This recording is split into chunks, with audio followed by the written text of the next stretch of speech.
یہ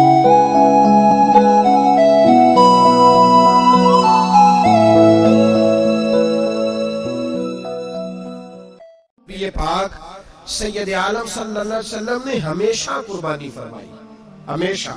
آج تو حضور نے ایک فرمایا، اللہ ہم سب کو حج کی توفیق عطا فرمائے اور بار بار حج کی توفیق دے۔ صحابہ نے 40 حج فرمائے ہیں، 50 حج فرمائے، حضرت فضیل بن عیاض نے 60 حج فرمائے۔ اللہ کو توفیق دے، قبول فرمائے، اور اللہ سب کو بار بار وہ موقع نصیب فرمائے۔ تو نبی پاک صلی اللہ تعالی علیہ وسلم نے حج ایک فرمایا، قربانی حضور جس دن مدینے آئے اس وقت شروع فرمائی، اور ہر سال حضور قربانی دیتے تھے، ہر سال 2 جانور ذبح فرمائے۔ یا رسول اللہ صلی اللہ تعالی علیہ وسلم، 2 کا کیا مقصد فرمایا؟ ایک میری طرف سے، ایک میری غریب امت کی طرف سے۔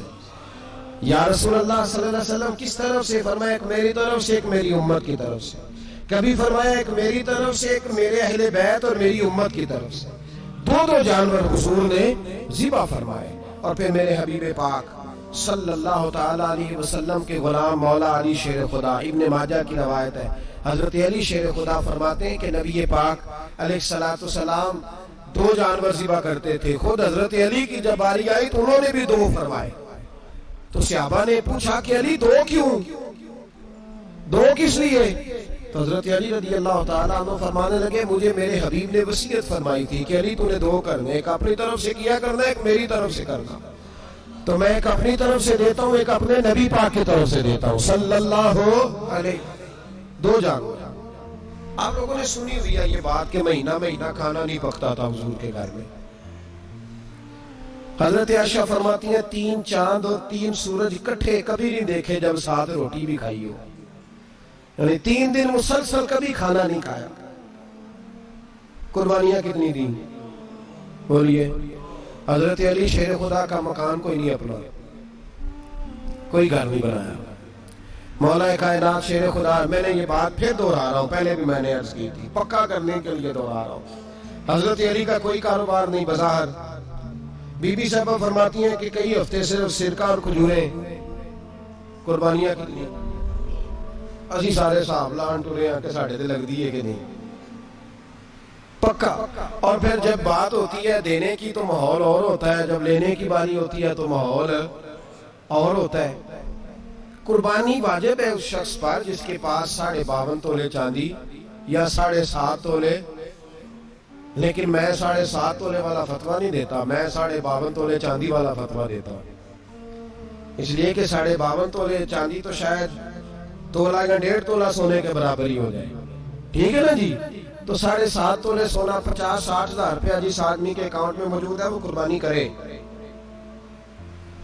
بلکہ امام شافعی رحمۃ اللہ علیہ فرمایا کرتے تھے جس نے 3 کمروں کو تالا لگایا ہوگا وہ 3 کمرے فارغ ہیں، اس کے کسی کام کے نہیں، ان کی قیمت کا حساب لگائے۔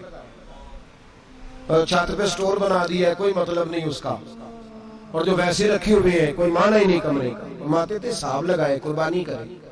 رب کریم کی بارگاہ میں دینے کا جب معاملہ آیا تو گول کر گیا کام۔ میرے رسول کائنات سرور عالم صلی اللہ علیہ وسلم کا جب اپنے لیے چیزیں استعمال کرنے کا ماحول ہے تو محبوب پاک علیہ السلام نے مہینہ روٹی نہیں پکائی۔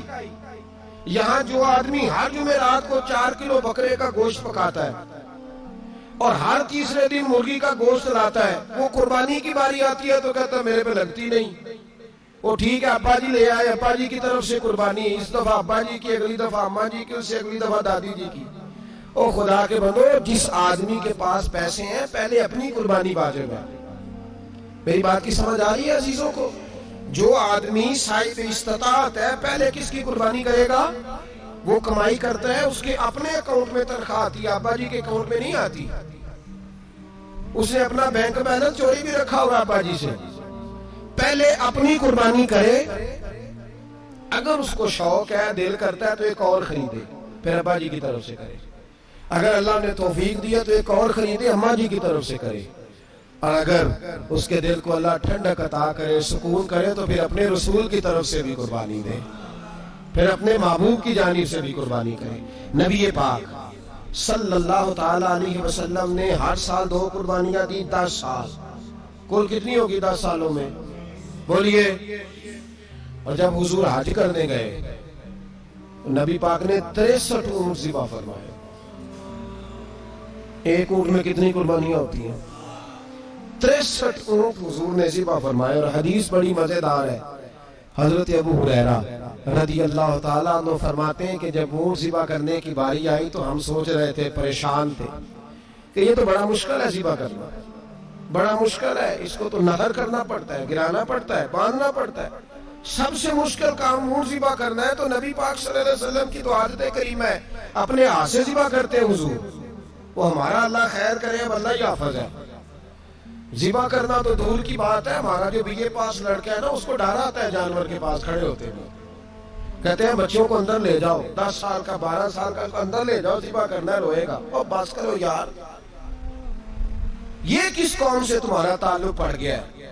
ہمارے تو 12 اور 14 سال کے معوذ اور معاذ ابو جہل کی گردن کاٹ کے رکھ دیا کرتے تھے. اور تو بچہ بکرا ذبح کرنے سے ڈرا رہا ہے. اس کو کھڑا کر لا کے. قربانی تو جہاد کی ٹریننگ ہے. وہ کھڑا کر، اس کو کہا بیٹا یہاں کھڑا ہو، اللہ کے رستے میں بکرے کی گردن کاٹنی ہے. اگر کوئی شخص خدا رسول کے دین کی مخالفت کرے، کفر کا جھنڈا اٹھائے، تو اس کی گردن بھی کاٹنی ہے.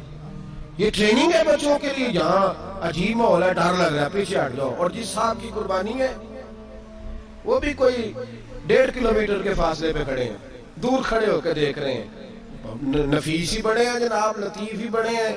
کپڑوں کو کوئی قطرہ خون کا لگ گیا تو بڑی مصیبت بن جائے گی. اور امیر آدمی، اس کا تو گھر کسائی نے خود فون کیا ہے کہ صاحب سب سے پہلے میں آپ کے گھر آؤں گا. اس کو پتہ ہے کہ منہ مانگی قیمت ملے گی. مہربانی فرمائے، قربانی میرے رسول پاک صلی اللہ علیہ وسلم سے زیادہ نفاست والی طبیعت کسی کی نہیں. صحابہ کہتے ہیں اتنا حسین محبوب کا انداز تھا کہ کبھی کپڑوں پہ مکھی بھی نہیں بیٹھی تھی. اور حضور سے ہم سلام لیتے تھے، دست مبارک چومتے تھے تو ہمارے ہاتھوں سے کستوری کی خوشبو آنے لگتی. اور فرماتے نبی پاک کا ہاتھ یوں ہوتا تھا کہ برف بھی اتنی ٹھنڈی نہیں جتنا پیارا حضور کا ہاتھ ٹھنڈا ہوتا تھا. پھر بھی حضور دست مبارک میں خنجر پکڑتے، جانور کو لٹاتے اور اپنی طامت کو سمیٹتے، اور اللہ کے حبیب گھٹنا رکھتے اس کی گردن پر، اور بسم اللہ اللہ اکبر کہہ کے ذبح فرماتے. حضور خود دست مبارک سے. تو اتنا زیادہ نازک مزاج ہو گیا ہے کہ اب یہ والی سنت ادا کرنا مشکل ہو گیا تیرے لیے. 63 اونٹ ہیں. اور صحابہ کرام علیہم رضوان فرماتے ہیں کہ حال یہ ہے، ہم سوچ رہے ہیں کیسے ذبح کریں گے، کیا کریں گے، کیسے گرائیں گے. اور نبی پاک صلی اللہ علیہ وسلم کہتے ہیں ہم ابھی سوچ میں ہی تھے کہ حضور نے چھری پکڑی.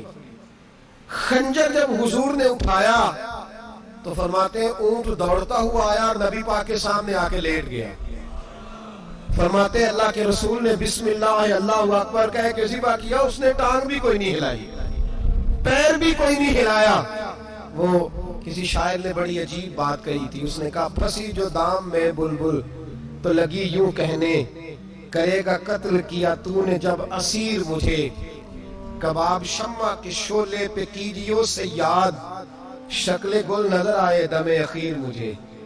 وہ کہتے ہیں بلبل کو شکاری، صیاد شکاری نے پکڑ لیا بلبل کو. تو صیاد سے بلبل کہنے لگی تو نے پکڑا ہے تو قتل تو کرے گا ہی نا، کھائے گا تو صحیح، ایک میری منت ہے. شکاری کہنے لگا وہ کیا؟ تو بلبل کہنے لگی جب تو مجھے ذبح کرے نا اور پکائے تو مجھے پھول سے بڑی محبت ہے. اس طرح کرنا، کوئلے اتنے زیادہ دہکانا، اس قدر زیادہ آگ جلانا کہ ان کی شکل گلاب کے پھول کی طرح سرخ ہو جائے.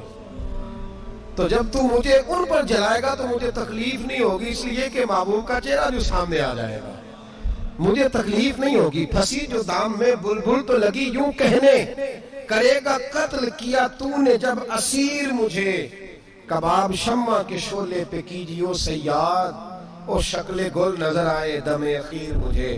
اعلیٰ حضرت بریلوی علیہ رحمہ فرمایا کرتے تھے، فرماتے تھے بڑی تکلیف ہوگی جب جان نکلے گی. روایتوں میں آتا ہے جس طرح باریک دوپٹہ جھاڑیوں پہ ڈالا جائے، کھینچا جائے تو پھٹ جاتا ہے، یوں تکلیف ہوگی. پر فرمانے لگے رسول اللہ کے غلام کو کوئی تکلیف نہیں ہوگی. حضور کیوں؟ فرمایا اس لیے کہ جب جان نکلنے لگے گی تو سامنے جلوہ بدوحال آ جائے گا.